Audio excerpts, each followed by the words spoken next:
Welcome into Outkick the Show. I am your fearless leader, Clay Travis. The NFL Draft Day is here. Rejoice. We may have a month to wait until we have another big sporting event to discuss. I hope all of you are having a fantastic Thursday, wherever you may be across this great country or this great land. We got the NFL Draft to talk about. The NFL is back. 32 multimillionaires made tonight. Should be a lot of fun to watch. We're going to talk about it. Also, the coronavirus continues to get its ass kicked by those of us in the United States and around the world. Tua versus Justin Herbert is the big question. Brady has turned into, Tom Brady has a true-on Florida man. Kentucky versus Tennessee, interestingly, the media not being honest, go figure. Tiger Woods and Peyton Manning are going to golf against Phil Mickelson and Tom Brady, and 26 million Americans, over 26 million Americans, now unemployed, as an additional 4.4 million are without work. What does that mean? How do we handle it? We will discuss, but we began with the coronavirus. The latest on the coronavirus. There's lots of interesting things. First of all, 18 days below the peak since April 4th. The overall infection rate continues to decline. The number of cases continues to decline relative to the peak that was set on April 4th. But we are starting to get a lot of interesting data which confirms something that I started talking about with you back in March. Do you guys remember when we were talking on this show, and I wrote about it at Outkick, about the fact that 10 out of 120 NBA players had tested positive for the coronavirus? This wasn't antibody positive. This was, at that moment in time, they had the coronavirus. I said, man, that's wild. That would suggest 8% of the United States population might have the coronavirus, and that there are millions of people across the country with this disease.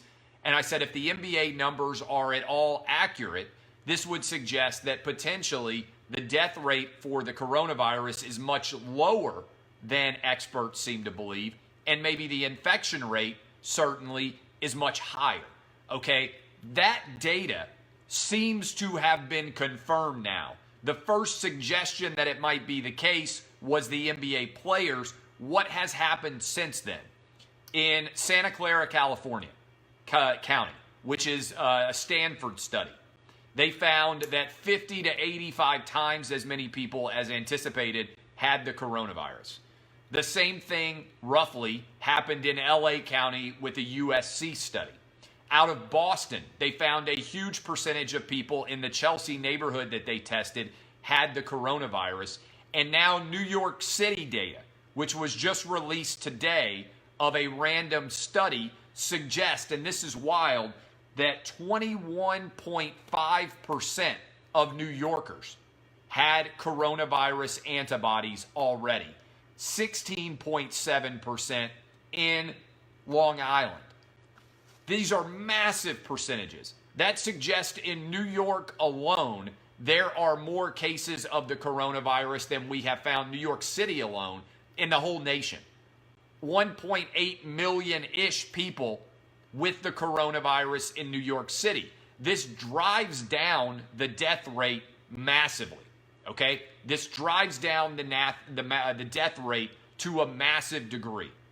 If these studies out of Boston, New York, LA, and San Francisco area are all telling us the same thing. What is the death rate? We still don't know exactly, but it's well beneath 1%, all right? That is, the people who become infected with the coronavirus, well less than 1% of them are going to end up dying, all right? This is significant for several reasons. Let me start here. I believe this information that we now have means that we need a more sophisticated and targeted approach to dealing with the coronavirus. The state of Massachusetts recently released the data on who's dying in Massachusetts. The average age of death is 81. 97.5% of all people who are dying have pre-existing health conditions. So, as we finish up April next month, what we need to be doing is adjusting the way that we are responding. We don't need to quarantine the whole nation. What we need to do is have people who are young and healthy out circulating in the community and in the environment, working and continuing to keep the nation's economic engine rolling, okay? As a part of that, people who are older, certainly elderly, and immunosuppressed or unhealthy need to continue to quarantine and stay home as much as they possibly can. This way, a balancing and more targeted approach to dealing with the coronavirus would mean the economy continue to roll and we can deal with the 26 million people who are unemployed, but we can also allow us to protect the people who are most at risk. The data reflects that if you are young and healthy, you aren't going to die of the coronavirus. In fact, you probably aren't even going to know if you ever had it. And so what we need is to start to work towards herd immunity among people who are not in danger of overloading hospitals or dying, right? Their overall health impact is relatively minimal from this disease. Now, let me pause here for a sec. Inevitably, when you have this discussion, some people fire back with, well, I know somebody and they were 35 years old and they got the coronavirus and they died. That happens, okay? When you're talking about millions of infections, there are going to be outliers. But you can't adjust public policy based on outliers. By and large, if you are young and healthy and you get this, you're going to be fine. So, what we should be wanting to happen is we should want the young and healthy people to get this disease so that it spreads through the community at a more rapid rate, thereby allowing herd immunity to start to take effect, and then allowing others to come back out into the community who are more in danger of severe health outcomes if they actually get the disease. The way to combat the coronavirus is not by telling everybody they need to stay in their house and not come outside, and we need to stay there until we somehow end up with a vaccine, which might take 12 or 18 months and might still not be that healthy or that accurate in terms of protecting everyone. We need to be sophisticated in our response. There is a huge chance, if you are young and healthy and you have the coronavirus, that you're going to have absolutely no issues at all. Over 99% recovery rate if you are young and healthy and you get the coronavirus, okay? We need to be sophisticated in the way that we respond to this using the new data that we are coming into hold of, thanks to what we've seen in Boston, New York City, the San Francisco area, and the LA area. Doesn't mean that we want to take unnecessary risks. It just means that we have to balance the health aspects of the coronavirus with the economy and the larger universe. So, this is important. All of the data is coming in, and I am stunned by the number of people out there who don't understand basic facts here. There are a lot of people out there in the United States who believe that the death rate from the coronavirus is far more than it is. And that is why many of them are arguing, oh, we can never go outside again. We've got to wait for a vaccine. We can't have sporting events. We can't do anything. The data doesn't reflect that at all. I said this the other day on my Twitter feed.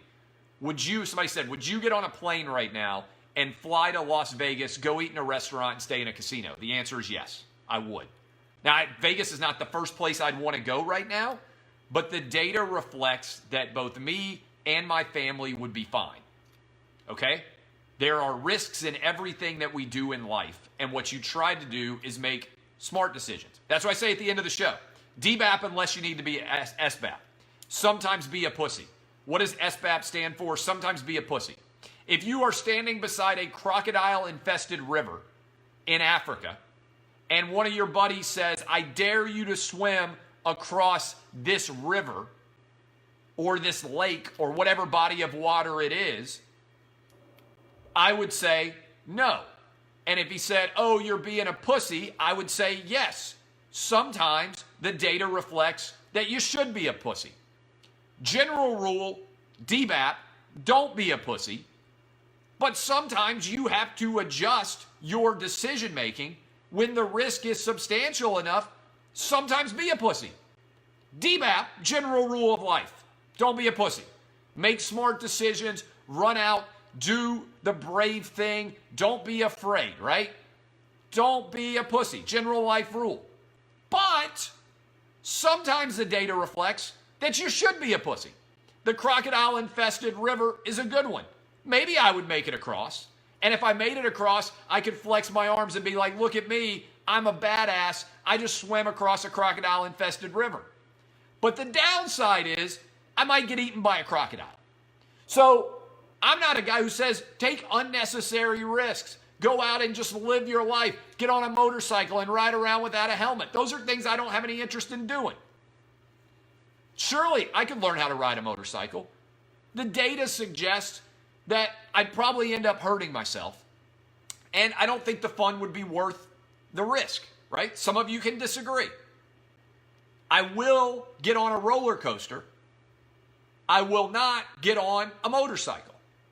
I will go swimming in a crystal clear lake without crocodiles.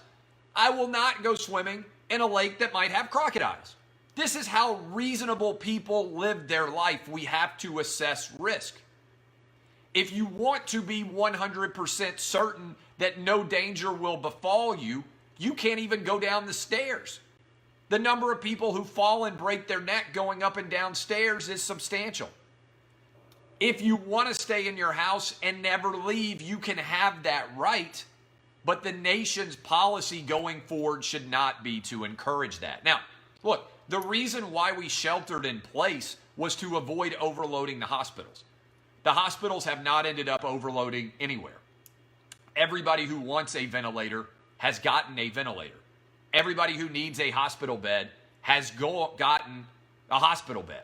All right? These are facts. We have to adjust our public policy as better data comes in because it allows us to create better public policy.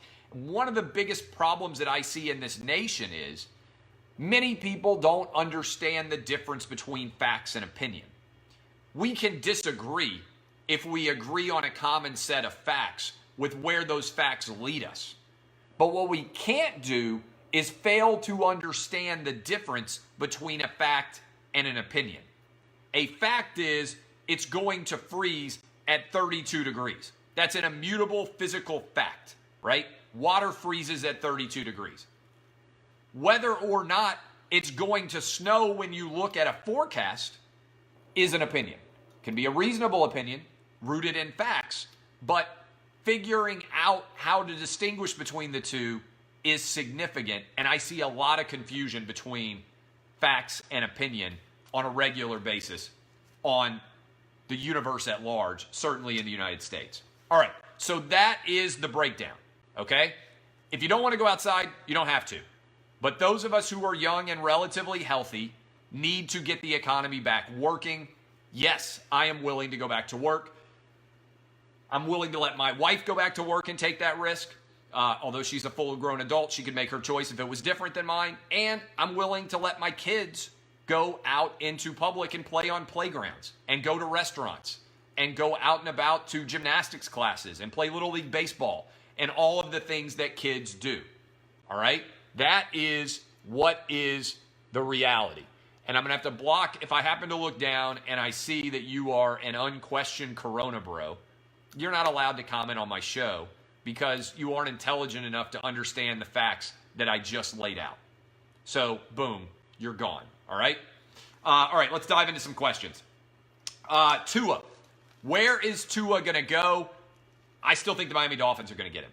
I think whoever is willing to trade up to 3 is going to draft Tua.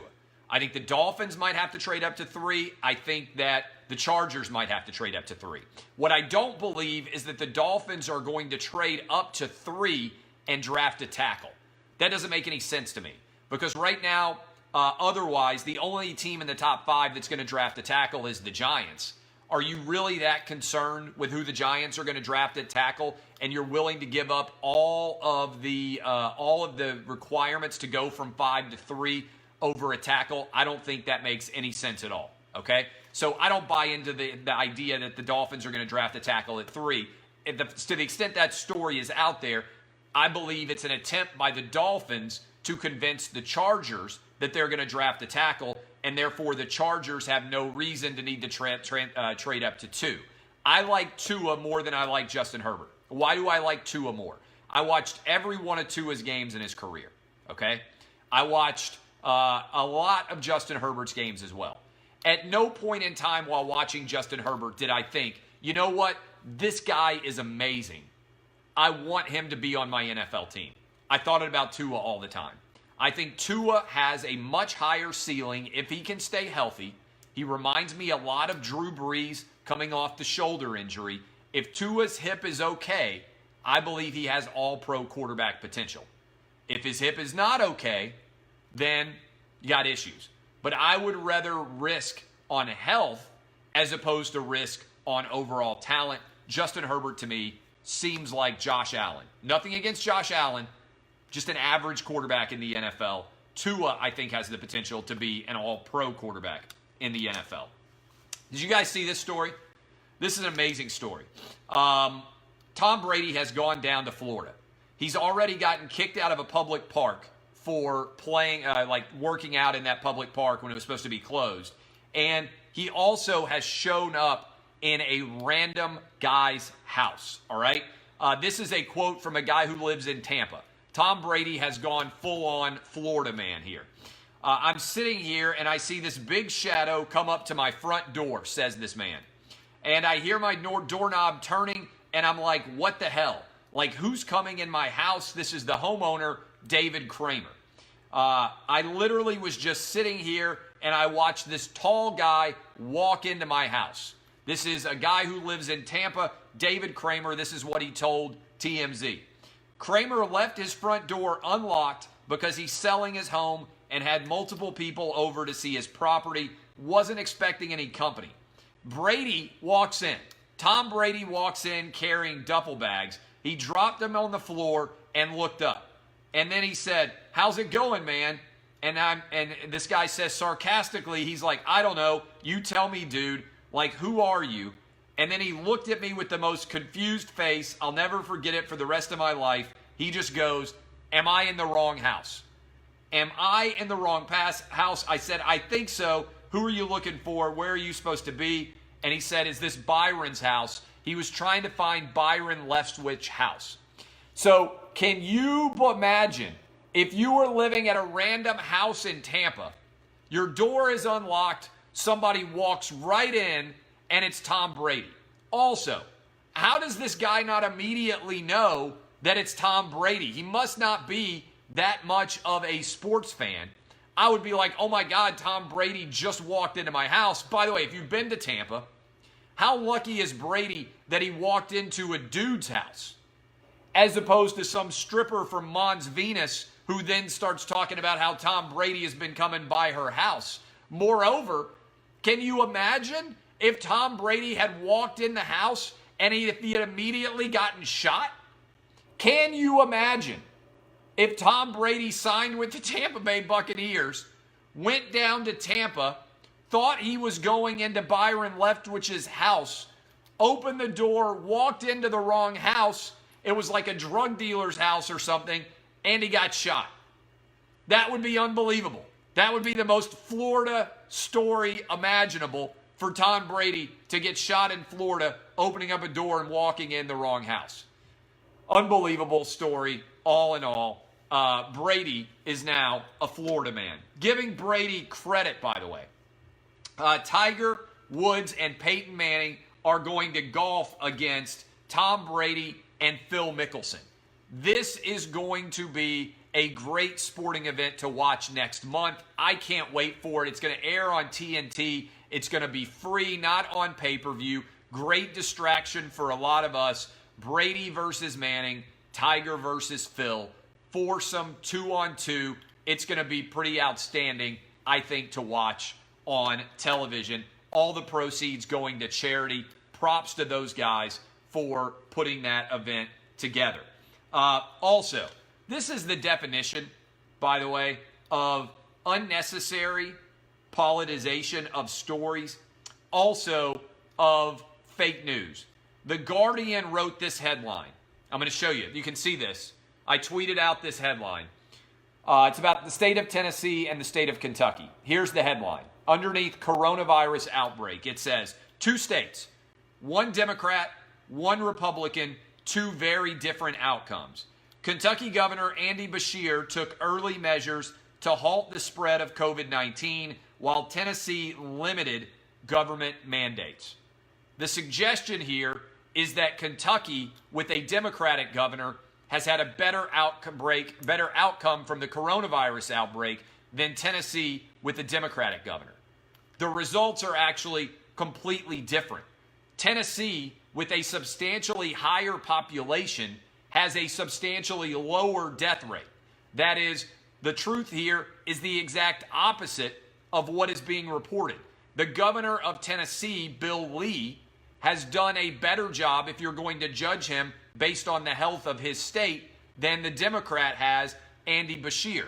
He has allowed more people to be tested. He has had a lower death rate in Tennessee with a much higher population. So Tennessee has actually outperformed Kentucky. But this mainstream media site, this website, The Guardian, tried to turn this into a Democrat versus Republican argument and argue that the Democrat had outperformed the Republican based on the policies that he had embraced. It's flat out not true. Somebody just said Governor Clay Travis. I think I'll probably be a governor one day. I think at some point I will make my money in sports, and I will move from the world of sports to running for governor of the state of Tennessee. I think that's likely to happen at some point. Not sure 100%. I might not do it, but I think I'd have a good chance of getting elected if I decide to run. Or to run for the Senate, something statewide in the state of Tennessee. I would have a really good chance, I think, of getting elected. But my kids are too young, and I got to keep making money now. I didn't have any money. I wasn't born wealthy. So I got to get rich before I can decide to do anything in politics. But I would call out stories like these regardless of what the politics is, because I believe that is a fundamental, I don't believe, factually, that is 100% inaccurate. Finally, 26 million people are now unemployed. 26 million people have lost their jobs in the last 5 weeks. This is a calamity, a cataclysmic economic asteroid that has hit our country. And I feel like it is getting a scintilla of the attention of the coronavirus itself. This is one of the positions where the truth is that you have to balance public policy of both health and economics instead of allowing one to dictate over the other. There are real health outcomes that are incredibly significant that accompany 26 million unemployed Americans. And whether it's reduced ability for kids to eat, childhood hunger rises, domestic violence rises, crime overall rises as unemployment rises. There's a great quote from The Big Short, Michael Lewis's book, and it said, for every 1% increase in the unemployment rate, 40,000 people die. Where, our unemployment rate has gone from in the 3% range, 3.5% range, all the way up to north of 10%. We are talking about, if that stat is accurate, hundreds of thousands of deaths associated with a reduced overall economic status. All right? I love all of you. My name is Clay Travis. This has been Outkick the Show. I appreciate all of you. Thank you for hanging out with me. DBAP, unless you need to SBAP. This has been Outkick the Show. I'll be live maybe later tonight talking about the NFL draft. I can't wait to see what's going to happen tonight. Rejoice, we have sports. I love all of you. Kisses. We're live tomorrow, 6 to 9 a.m. Eastern. Maybe live tonight. Check out some of the videos on the draft from Lock It In if you're interested. And we have a free contest up for everybody out there who is interested in having some fun. Free gambling contest where you can win $1,000 if you pick all of the choices correct on our gambling picks. Love all of you. I'll see you tomorrow. This has been Outkick the Show. Love you. Thank you. See y'all.